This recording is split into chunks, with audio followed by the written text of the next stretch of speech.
గ్రామీణ ప్రాంతాలలో భూములు కొనుక్కొని సాదా కాగితాలపై వ్రాసుకుంటారు. కానీ బదిలీ చేయించుకొనుటకు ఆసక్తి చూపరు.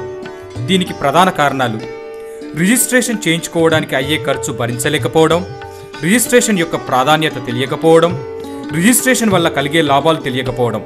దశాబ్దాలుగా చాలామంది రైతులు సాదా కాగితాలపై భూములు కొనుగోలు చేసి వాటిపై యాజమాన్యపు హక్కును పొందలేకపోతున్నారు.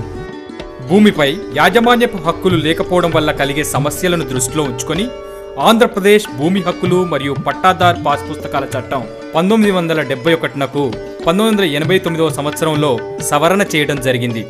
సాదా బైనామా, తెల్ల కాగితాలపై కొన్న భూములకు విచారణ జరిపి పట్టాలు బదిలీ చేయుటకు సెక్షన్ 5A చేర్చడం జరిగింది. ఈ సవరణ చట్టం 1989 జూన్ 6 నుండి అమలులోకి వచ్చింది. మేము 2 ఎకరాల భూమి తీసుకున్నాము. గత 10-15 సంవత్సరాలు అయిపోయింది. తెల్ల కాగితం మీద తీసుకున్నాము. ఇప్పటిదాకా మాకు పాస్బుక్ రాలేదు, పట్టా కాగితం ఏం రాలేదు. మాకు బ్యాంక్ లోన్ లేదు, ఏం లేదు. ఏమైనా అంటే పాస్బుక్ కావాలా, పట్టా బుక్ కావాలంటున్నారు. అదేవిధంగా మేము ఎరువుల కోసం పోతుంటే ఎరువులు కూడా రావడం లేదు మాకు. ఈ మధ్య పురుగులు పడి పంట మొత్తం నష్టమైపోతుంది. అగ్రికల్చర్ ఆఫీస్కి వెళ్తుంటే మాకు మందులు కూడా ఏం దొరకడం లేదు. కాబట్టి పాస్బుక్ కావాలంటున్నారు. మరి మా దగ్గర పాస్బుక్ లేదు, ఏం లేదు. మా పంట మొత్తం నష్టమైపోతుంది. డబ్బులు పెట్టిన మొత్తం పెట్టుబడి కూడా రావట్లేదు మాకు.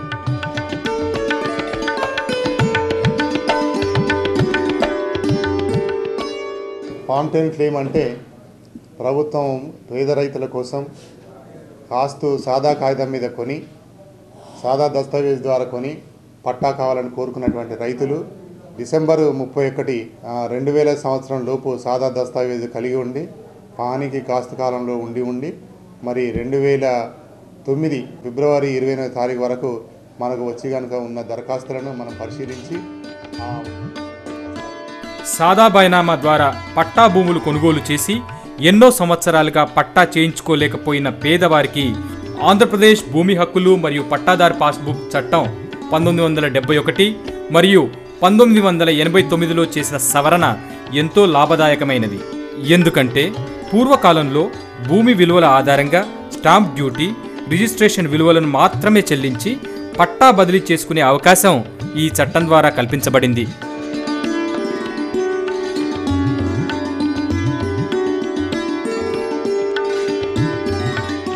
పట్టా భూమిని కొనుగోలు చేసిన వ్యక్తి ప్రభుత్వం నిర్ణయించిన గడువులోగా ఫారం 10లో తహసీల్దార్కు దరఖాస్తు పెట్టుకొని రసీదు పొందాలి. తహసీల్దార్ అర్జీని పరిశీలించి కొనుగోలు చేసిన వారికి, అమ్మిన వారికి ఫారం 11లో నోటీసులు జారీ చేస్తారు. ఆ భూమిపై ఆసక్తి గల వారికి ఫారం 12లో నోటీసులు ఇస్తారు. వీటి ప్రతులను గ్రామ పంచాయతీలోని నోటీసు బోర్డుపై ఉంచుతారు. దీనిలో విచారణకు సంబంధించిన నిర్ణీత గడువు, ప్రదేశంను తెలుపుతారు. ఆ భూమిపై ఏమైనా అభ్యంతరాలు వచ్చినట్లయితే తహసీల్దార్ విచారణ చేసి పరిష్కారం కానిచో అర్జీదారునికి సివిల్ కోర్టును ఆశ్రయించమని మెమో ఇస్తారు. తహసీల్దార్ విచారణలో కొనుగోలు సరైందని రుజువైనట్లయితే సంబంధిత సబ్ రిజిస్ట్రార్కు 13Aలో లేఖ వ్రాసి భూమి ఖరీదు నాటి విలువపై స్టాంప్ డ్యూటీ, రిజిస్ట్రేషన్ వివరములను పొందుతారు. అర్జీదారునకు స్టాంప్ డ్యూటీ, రిజిస్ట్రేషన్ ఫీజులను చెల్లించుటకు హెడ్ ఆఫ్ అకౌంట్లను తెలుపుతూ మెమో జారీ చేస్తారు. స్టాంప్ డ్యూటీ, రిజిస్ట్రేషన్ ఫీజు చెల్లించిన తర్వాత తహసీల్దార్ అర్జీదారునకు 13B సర్టిఫికేట్ జారీ చేస్తారు. ఇది రిజిస్టర్డ్ డాక్యుమెంట్తో సమానం. అలాగే సబ్ రిజిస్ట్రార్కు 13C జారీ చేస్తారు. తర్వాత తహసీల్దార్ ROR ఫారం 1, 1B, ఫారం 7లలో వివరాలను రికార్డు చేసి వీటిని అర్జీదారునికి పట్టాదారు పాస్ పుస్తకం, టైటిల్ డీడ్ ఉన్నట్లయితే వాటిలో నమోదు చేస్తారు.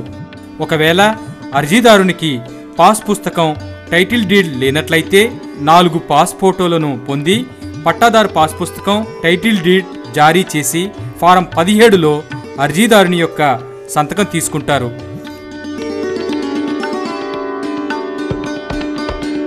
గ్రామ రెవెన్యూ అధికారి ఈ వివరాలను పహానీ అడంగల్లో నమోదు చేస్తారు.